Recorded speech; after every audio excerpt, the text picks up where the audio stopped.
شاہد مہربان T V کی طرف سے اپنے تمام چاہنے والوں کو محبتوں بھرا سلام۔ آج میں آپ کے ساتھ پاکستان کی سپر سٹار آسیہ بیگم کی زندگی کے متعلق اہم معلومات شیئر کر رہا ہوں۔ ویڈیو کو اینڈ تک دیکھیے گا، انشاءاللہ ویڈیو آپ کو پسند آئے گی۔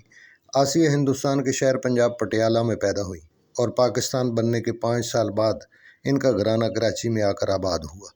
اس خوبصورت اداکارہ نے 70 کی دہائی میں پاکستان فلم انڈسٹری جوائن کی۔ اصل نام فردوس تھا، چونکہ فردوس پہلے ہی موجود تھیں اس لیے فلموں میں آسیہ کے نام سے جلوہ گر ہوئی۔ اس خوبصورت مورت کو جس نے دیکھا پسند کیا۔ خوش اخلاقی کی وجہ سے اس اداکارہ نے سب کو اپنا دیوانہ بنا لیا۔ اسے یقین تھا کہ میں اپنی اداکاری سے دیکھنے والوں کو منا لوں گی، اور اس نے منا لیا۔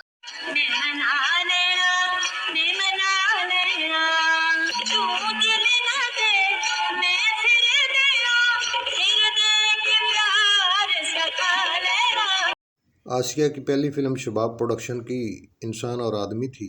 اس کے بعد پرائی آگ، راجا رانی، یادیں۔ انسان اور آدمی کے لیڈنگ رول زیبا اور محمد علی نے ادا کیے، لیکن آسیہ کے رول کو بہت پسند کیا گیا۔ انسان اور آدمی کی سپر ہٹ کامیابی کے بعد آسیہ کے پاس فلموں کی لائن لگ گئی۔ پھر ان کی فلم یادیں بھی ریلیز ہوئی۔ یادیں کے بعد انہیں ایک بلاک باسٹر فلم ورناتا میں لیڈنگ رول میں لیا گیا، جس نے انہیں شہرت کی بلندیوں پر پہنچا دیا۔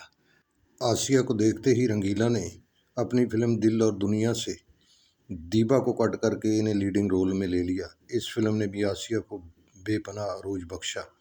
اس کے فوراً بعد آسیہ کی ایک پنجابی فلم ہاشو خان ریلیز ہوئی۔ ہدایت کار ایس اے بخاری صاحب کی اس فلم کے فلم ساز اداکار فاضل بھٹ صاحب تھے۔ یہ فلم بھی سپر ہٹ ہوئی اور اس فلم نے اداکارہ آسیہ کو پنجابی فلموں کی کنفرم ہیروئن بنا دیا۔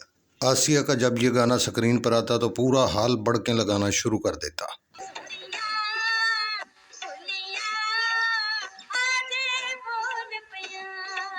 آسیہ کی مشہور فلموں میں جیرا بلیڈ، یار مستانے، نوکر ووٹی دا، شوکن میلے دی، دو رنگیلے، حشر نشر، ویشی گجر، جٹ سرما، بیرام ڈاکو، اتھرا، ہیرا تے بشیرہ، ویشی جٹ، شریف بدماش۔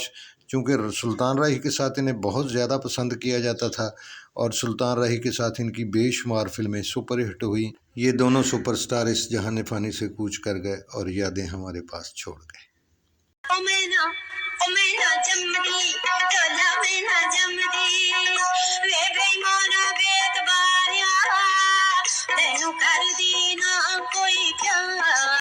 آسیہ نے 200 فلموں میں کام کیا۔ وحید مراد صاحب کو لے کر انہوں نے اپنی فلم پیار ہی پیار بنائی، جو کامیاب نہ ہوئی۔ وحید مراد کے ساتھ ان کی فلم وعدہ بہت اچھی گئی۔ تم سلامت رہو، جوگی۔ وحید مراد کے ساتھ بھی ان کی جوڑی کو بہت پسند کیا جاتا تھا۔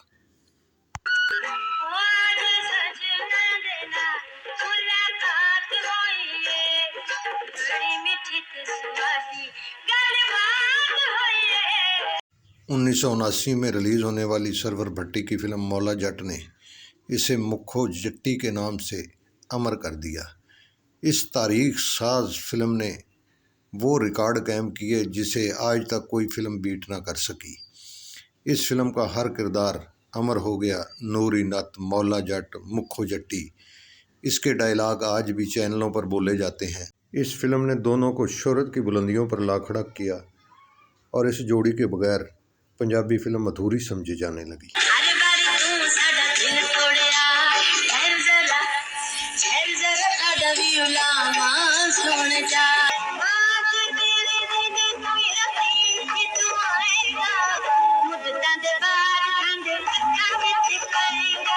شہرت کی بلندیوں پر کھڑی اس اداکارہ کے ساتھ انہی دنوں اسٹوڈیو میں ایک ایسا واقعہ رونما ہوا جس کی وجہ سے اسے فلم انڈسٹری سے ہی نفرت ہو گئی۔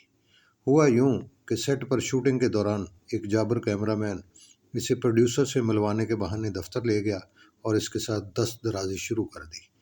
آسیہ کے شور مچانے پر گارڈ بھاگ کر آیا۔ جب گارڈ نے سامنے اس جابر کیمرہ مین کو دیکھا تو اس نے آسیہ کو تھپڑ مار دیے۔ اس بات کا آسیہ کو اتنا زبردست صدمہ پہنچا کہ اس نے انڈسٹری کو ہی خیر آباد کہہ دیا۔ آسیہ کے ماموں اور والد صاحب زبردست جوئے باز اور نشئی تھے۔ ان کی طرف سے بھی آسیہ اکثر پریشان رہتی تھی۔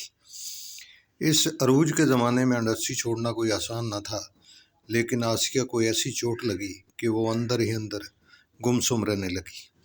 اس نے کراچی کے ایک بزنس مین سے شادی کر لی اور بینکاک شفٹ ہو گئی۔ صحافی، میڈیا اور انڈسٹری کے کسی شخص سے نہ ملتی تھی اور نہ کسی کو انٹرویو دیتی تھی۔ ایک دفعہ کا ذکر ہے کہ راہی صاحب کی لندن میں آسیہ سے ملاقات ہو گئی تو آسیہ نے راہی صاحب کو پہچاننے سے انکار کر دیا۔ راہی صاحب نے جب بتایا کہ میں راہی ہوں تو آسیہ نے کہا میں کسی راہی کو نہیں جانتی اور وہاں سے چلی گئی۔ کینیڈا میں ممتاز نے آسیہ کی دعوت کی لیکن آسیہ نے وہ دعوت بھی ٹھکرا دی۔ اسی صدمے میں انہیں کینسر ہو گیا اور 9 مارچ 2013 کو آسیہ کا انتقال ہو گیا اور وہیں سپرد خاک ہو گئی۔ اللہ تعالیٰ انہیں جوار رحمت میں جگہ عطا فرمائے اور ان کی آخرت آسان کرے، آمین۔ ویڈیو پسند آئے تو چینل کو سبسکرائب کر دیں، لائک اور شیئر کر دیں۔ آپ کی محبتوں کا طلبگار، شاہد مہربان ٹی وی۔